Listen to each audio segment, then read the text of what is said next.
लगे भगवान ये क्या, ये तो इन्होंने भी बना लिया। भगवान बोले चिंता मत करो, बनाने से क्या है, ये सब आएंगे थोड़ा, जिन्हें मैंने बुला लिया कैसे बुलाएगी सबको।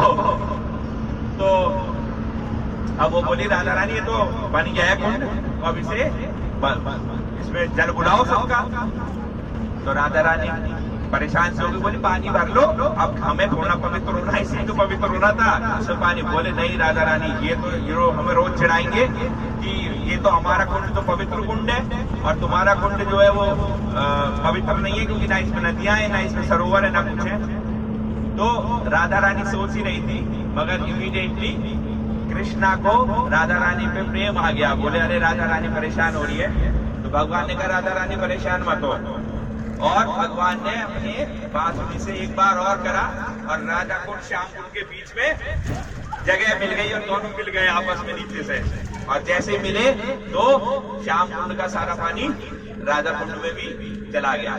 इसलिए राधा कुंड श्याम कुंड अगर हम देखेंगे तो राधा कुंड जो है वो चौकोर है बिल्कुल, और श्याम कुंड देखा था त्रिभंग है, क्योंकि हमारे कृष्णा भी त्रिभंग है, तो इसलिए वो चारों तरफ से ऐसा स्थान बना हुआ है और इंटरनली वो दोनों कनेक्टेड है। तो दोनों का पानी का स्तर आप देखना एक सा रहेगा, उसका इतना है तो उसका भी उतना रहेगा, उसका नीचे तो उसका भी नीचे रहेगा।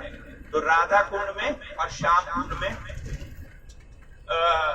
पवित्र नदी को जल। अब राधा रानी कहने लगी कि कृष्णा ये तो तुमने पार्षदी कर दी, लोग तो ये कहेंगे कि श्याम कुंड का जल इसमें आ गया। तो भगवान ने राधा रानी से कहा कि नहीं, मैं तुम्हें आइए आशीर्वाद देता हूँ कि सब लोग राधा कुंड में स्नान कर कर पवित्र होंगे, पवित्रता तुम्हारी ज्यादा होगी और इस कुंड का जल ज्यादा पवित्र होगा राधा कुंड का। तो इसलिए सारे लोग राधा कुंड में स्नान करते हैं, श्याम कुंड में स्नान बहुत कम लोग करते हैं, सब लोग राधा कुंड में स्नान करते हैं। मगर शिला प्रभुपाद ने हमें बताया कि ये इतना पवित्र जल है, इतना पवित्र जल है कि हमारे अंदर तो बहुत सारे अवगुण है, बहुत सारी प्रॉब्लम्स है, बहुत सारी चीजें हैं, तो हमें इस कुंड में स्नान नहीं करना चाहिए। और जब ये इतना पवित्र है तो केवल आचमनी करने से ही हम पवित्र हो जाते हैं। तो वैष्णव जितने भी हैं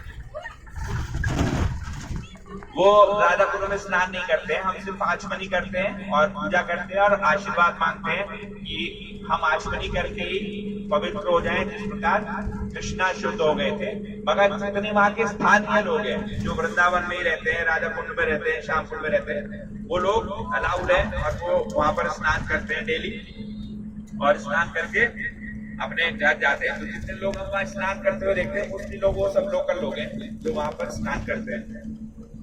और अहोई अष्टमी के दिन इसका प्राकट्य होता है। अहोई अष्टमी जिसमें हम अष्टमी बनाते हैं, उस दिन ये लीला हुई थी, तो उसी दिन इसका प्राकट्य बनाया जाता है और उस दिन पूरा राधा कुंड शाम को पूरा सजाया जाता है और बहुत सुंदर लाखों लोग होते हैं। राधा कुंड शाम कुंड पे पैर रखने की जगह नहीं होती क्योंकि उसका प्राकट्य होता है। तो कभी मौका मिलेगा तो अहोई अष्टमी में आप आइएगा यहाँ पर, तो